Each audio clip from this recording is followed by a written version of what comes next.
Auni yang ma amina na telimani do regla. Ma munu kele metunga la abe songa nogoya olubulo wa akadi no be fana. Anga da sigilen ta kan ama anga sogo kulinjeli pasi amo kanga da konnana. Ni na mi glanto flene amfe abe ma sababu. Okoro ni kelende do ibise ka dungo sabakala. Ami kogo doni fara kan sisa iba ke ka be iyere sagoma. Na kera kanga sogo be ka jibwa ere madron ko fangele jijara amba elema fangele ndoinga amba be jija ka bwala ndai ode bato anga nanya be nyambulu ko sebe. Anga sogo jijale nyuma ame tulu kala ibe tulu ko inke ka be iyere sagoma. Ama anga sogo iran dabo safa jika jandai. O wati konnana ama anga nakasatigala on susu nywana. Ame persil doni ka anga na susu koloni konnana. Lai kunduru bonyango iba ke ka be iyere sagoma.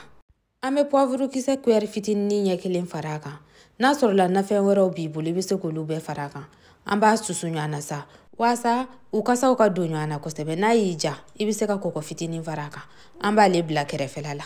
Koma onyabala chuga mina anga sugu jijara kosebe. Ame tomati dingelen kala. Jaba dingelen bonyango ita jaba chaya kosebe. Ambo lu do nywana fo lu jifana ka ja. Miniti duru kofe a jijara ame nato kala sisa. Karoti dingelen tikele ko miseya ni o keto yala. Ani pomme de terre fana dingeli. Ambolu nyami nywana doni ndoron miniti duru bonyango. O kofe ame sorokana poivron dingelen fana kala. Ambolu fana nyami nywana. A nyamine nywana miniti fla. Ama nga courgette ta. Odebe chaya na be. Ame na nga courgette ta sisa. Ko yereka samfelala. Komi na intoko dale do courgette yerela. Odeba ato alebe chaya na be. Amba do nywana tuguni. Miniti fla bonyango. Kasoroka ajidongo nyenyini. Ama nga da jido ni jili siri klanche. Iba alaje.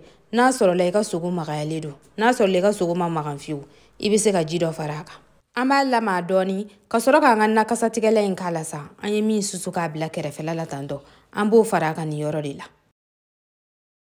Ama nga nano fana donyo ana kosebe. Kasoroka adatuku saka tubi. Miniti mugambonyango koni jimi inkerala. Jinka nga sega jigi. Nga, ante nyina kode, ame toka na alaje. Kome oire nyabala miniti mugansili fleni. Amba koko jate mine. Ako jate mine na amfe, koko ya labo. Ame brama da jengada la sisa. Miniti duru bonyango koni, atuluka anga bode. Miniti duru selete, anga natulu fana warala asanfele la kosebe. Kome oire nyabala chukamina. Nema jibe jaka wakorore, ambi jito nintu wakorore la.